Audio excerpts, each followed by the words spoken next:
Hello, I'm Dr. Kos. I practice chiropractic in Canada, and today I'm going to talk about lumbar disc lesions and lumbar disc herniations. This is a common biomechanical fault in many people over the age of 35, a very small percentage of people younger than 35. We're going to talk about why disc lesions develop and what they look like and how they affect your function and how they can be recovered. To begin, this is a model of a vertebral body. You can see clearly two vertebral bodies, and between the structure is a disc.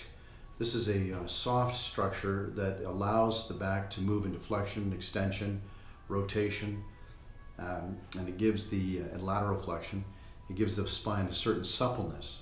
And the difficulty with age is that structure begins to dry out and lose its suppleness, as does our general range of motion. In the back, we have two facet joints and two spinous processes.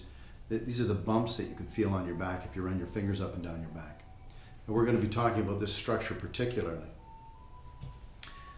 What a lumbar disc looks like, if we were to look at it from the top, is it's kind of like a jelly donut.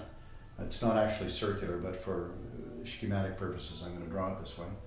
In the center of the disc, there's a soft material. It's called the nucleus, or the nucleus pulposus, and this is called the annulus fibrosus. This circular structure here, it kind of likes the fibers of that look kind of like the inside of a golf ball, or kind of wound structure. With age, we develop circumferential tears in this disc. Age and general wear. These circumferential tears are not absolutely unstable, but they begin the process of relative instability. And in the back, you've got a facet joint, spinous process, and your spinal cord sits in here, and the nerve root comes out. Now, in the lumbar spine, the spinal cord doesn't actually look like that. It looks like the tail of a horse. That's why they call it the cauda equinus, the tail of the horse. In any event, what we're concerned about is these circular defects in the disc, these circumferential defects in the disc. Unfortunately, what happens sometimes when we load our discs in flexion, rotation, and add load to the end of it, what will happen sometimes is these discs will crack. And the crack kind of looks like an alligator's teeth. It doesn't crack in a straight line like a cut, but it'll tear. And what happens is this soft material in the center of the disc will migrate into that crack, and it creates an inflammatory response according to how far it migrated.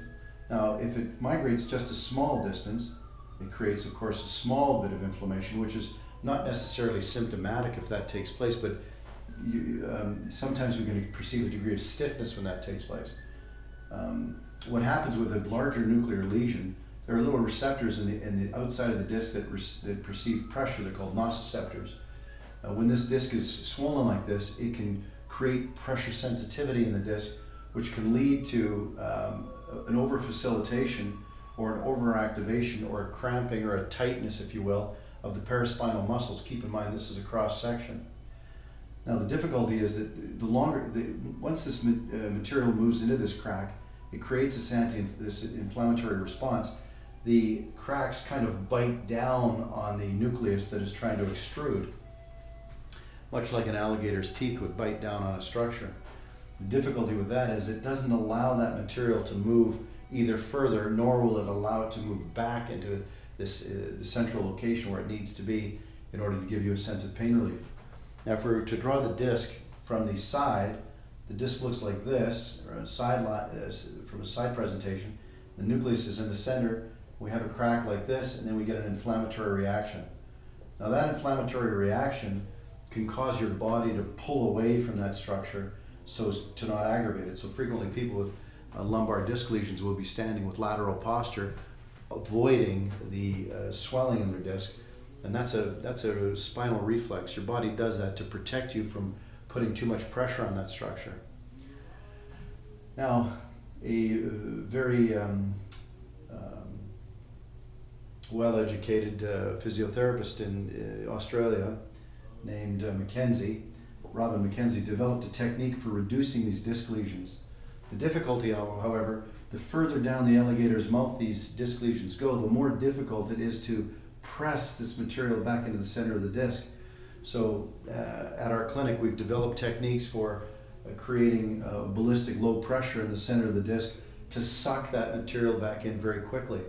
Once you get that material sucked back in, you're still left with some inflammatory process, and it takes approximately 3 to 5 days for that swelling to go down and the reflexive muscular contractions to diminish.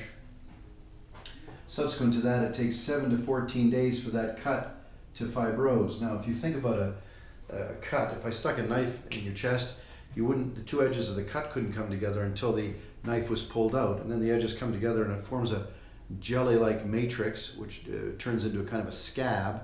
It doesn't have tremendous tensile resistance. It can't resist compression in this case, or it can't resist being torn open until it turns into a bona fide scar, which takes anywhere from 7 to 14 days depending on your health. Now you might be wondering, what causes these circumferential tears to form? Well, just day-to-day living and load, flexion and rotation can cause these wearing structures inside the disc, these circumferential tears. And then one day with a ballistic load, heavy lifting or a jarring load, you can develop a radial tear. So radial tears can even develop in people who are coughing and sneezing away from the side of the lesion, and that can cause a tear in the disc, which subsequently inflames. And indeed, you might not even develop pain immediately after the disc herniates. It might take anywhere from 6 to 48 hours for it to swell, depending on your age and your capacity for inflammation. And when that takes place, as the inflammation takes place, your body will start to list to one side. As I was saying earlier, we have technique for reducing that disc lesion and bringing it back into the center of the disc without surgery. Now, commonly what surgeons will do is they'll cut your back open and reach in and make a cut on the disc and pull out this nucleus, pull out the offensive material. The difficulty is post-surgically that leaves the disc slightly deflated, if you will, and it'll actually have less height and it'll bulge a little bit on the sides, which leads later in life to a condition called central stenosis, or the facets actually hypertrophy, they get large. So that being said, the most important thing that's done when you have a disc lesion like this is to centralize that disc lesion and then to engage in postures that are very, very important to not continue to aggravate